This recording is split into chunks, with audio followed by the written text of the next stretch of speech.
بسم اللہ الرحمن الرحیم۔ السلام علیکم ناظرین، میرا نام محمد عثمان ہے اور آپ دیکھ رہے ہیں علم الاسرار۔ حضرت علی علیہ السلام کا فرمان عالی شان ہے کہ انسان سوچتا ہے کہ شاید اس کا جسم چھوٹا سا ہے، حالانکہ اس کے اندر ایک بہت بڑا جہان پوشیدہ ہے جس کی انسان کو خبر نہیں۔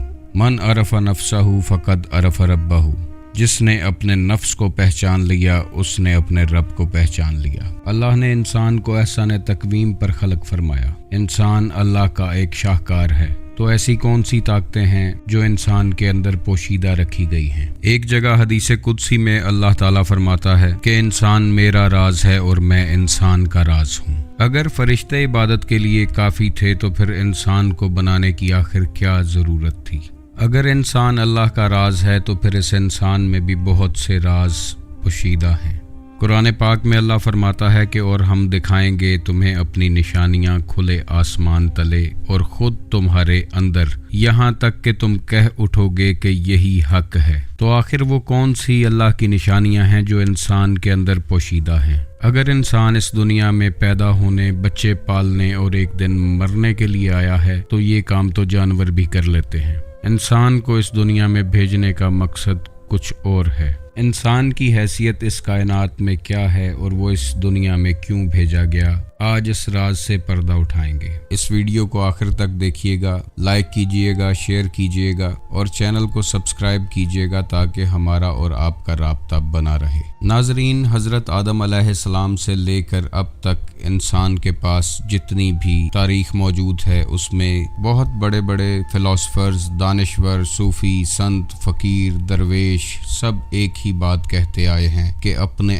آپ کو جاننا ہے، اپنے اندر کی کھوج کرنی ہے، اپنے اندر کے سفر پر روانہ ہونا ہے۔ اپنے آپ کو جاننے اور پہچاننے کے لیے مختلف مذاہب میں مختلف مشقیں، ریاضتیں کی جاتی ہیں۔ ان مشقوں اور ریاضتوں کو کچھ لوگ self awareness, spiritual awakening, spiritual enlightenment, Irfan نفس، عرفان ذات یا خودی کا نام دیتے ہیں، حالانکہ یہ سب معرفت الہی کے راستے ہیں اور ان سب کی منزل ایک ہی ہے۔ یہ ایک خاص علم ہے جو خاص لوگوں کو عطا ہوتا ہے، اور اس کی خاصیت یہ بھی ہے کہ یہ کسب سے نہیں بلکہ مالک کی عطا سے ملتا ہے۔ اس علم کو کتابوں سے حاصل نہیں کیا جا سکتا، جیسے ایک صوفی درویش کا قول ہے کہ تم نہیں پہنچ سکتے اللہ تک عبادتوں اور ریاضتوں کے ساتھ۔ اللہ کا راز اہل علم کے سینے میں ہے، وہ جس کو چاہے دے دے۔ ناظرین، ایمان کی طاقت انسان کو جنت تک تو پہنچا سکتی ہے، لیکن جو راستہ اللہ تک جاتا ہے وہ عشق کا راستہ ہے۔ یہ ایسا علم ہے کہ جسے ملتا ہے اس کے اندر سے اس علم کی خوشبو آتی ہے، اور یہ علم بڑے بڑے فلاسفرز اور دانشوروں کو بہت پیچھے چھوڑ جاتا ہے۔ فلسفی ہمیشہ اپنی عقل سے سوچتا ہے اور سوجھ بوجھ سے مختلف قیاس آرائیاں کرتا ہے، جبکہ اہل علم کی بات اس کا ذاتی مشاہدہ ہوتی ہے۔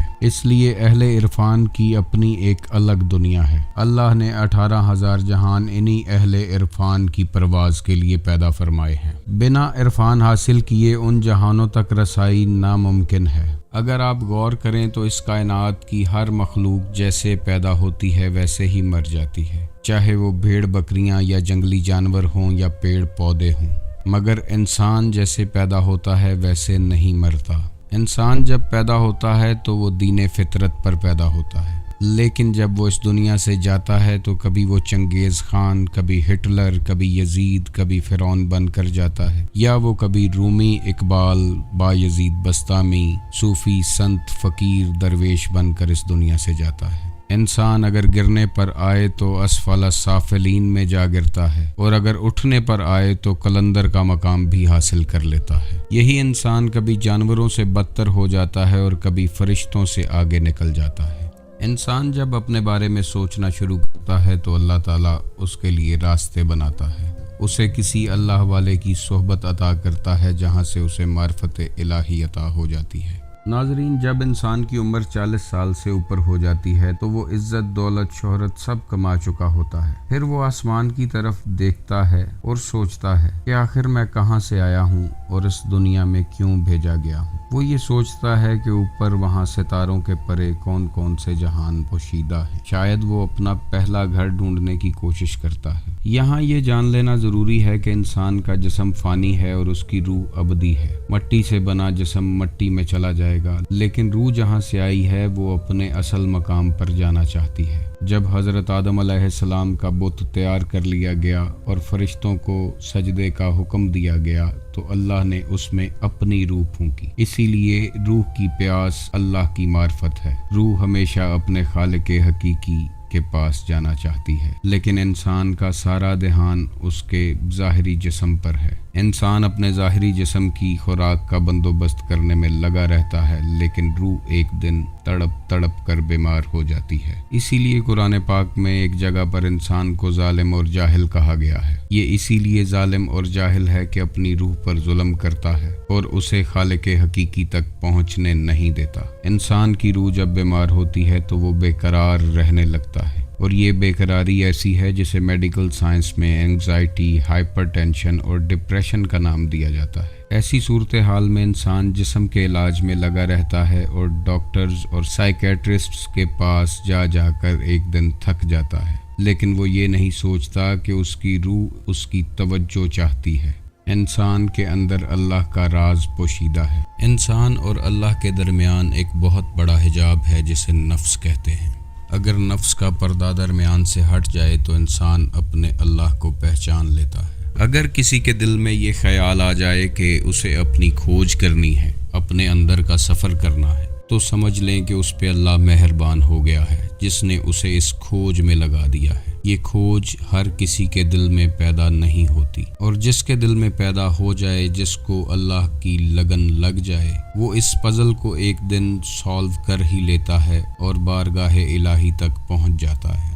اللہ نے ہر انسان کے اندر اپنا بیج رکھ کر بھیجا ہے، جس کے بارے میں حضرت میرا بھیک فرماتے ہیں: بھیکا بھوکا کوئی نہیں، سب کی گٹھری لال، گرہا کھول نہ جانت نہیں، اس لیے بھے کنگال۔ اللہ کا یہ بیج ہر انسان میں موجود ہے، چاہے وہ ہندو، مسلم، سکھ، عیسائی، کسی بھی فرقے سے تعلق رکھتا ہو، کیونکہ ہر بچہ دین فطرت پر پیدا ہوتا ہے، اور یہ اس کے ماں باپ ہیں جو اسے سکھ، عیسائی، مسلم یا ہندو بنا دیتے ہیں۔ یہی وجہ ہے کہ اللہ والوں نے شریعت کی تعلیم کے بعد طریقت، حقیقت اور معرفت کے لیے کسی مرشد کامل کی تلاش کی۔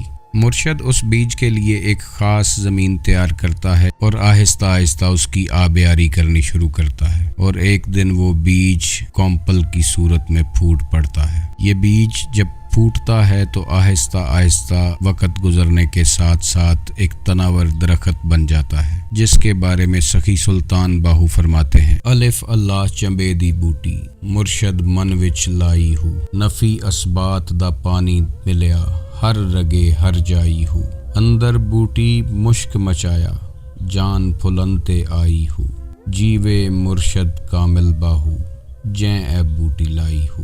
ناظرین، سوچنے کی بات یہ ہے کہ اگر عبادت کے لیے انسان کو پیدا کیا ہوتا تو کیا انسان کی جرت ہے کہ وہ عبادت نہ کرتا؟ حدیث قدسی میں اللہ فرماتا ہے کہ میں ایک چھپا ہوا خزانہ تھا اور میں نے چاہا کہ پہچانا جاؤں۔ انسان کو اس نے اپنی پہچان کے لیے خلق فرمایا ہے، اور جو لوگ اسے پہچان لیتے ہیں وہی لا خوفن ہو جاتے ہیں۔ انہیں کسی کا ڈر یا خوف نہیں رہتا، چاہے وہ موت ہی کیوں نہ ہو۔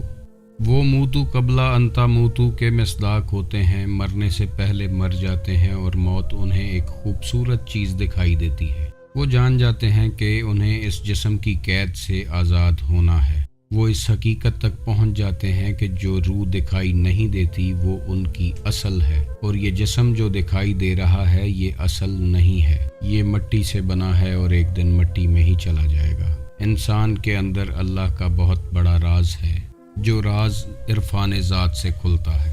یہی وجہ ہے کہ جو خود کو پہچان جائے وہ اپنے رب کو پہچان لیتا ہے۔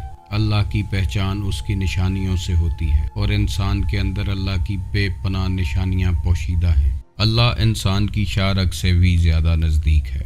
انسان کو صرف اپنی شاہ رگ تک پہنچنا ہے، لیکن یہ بات بھی طے ہے کہ بنا رہنمائی کے انسان اپنی شاہ رگ تک نہیں پہنچ سکتا۔ اس کے لیے کسی اللہ والے کی رہنمائی ضروری ہے۔ انسان کا سفر نفس امارہ سے نفس مطمئنہ تک ہے۔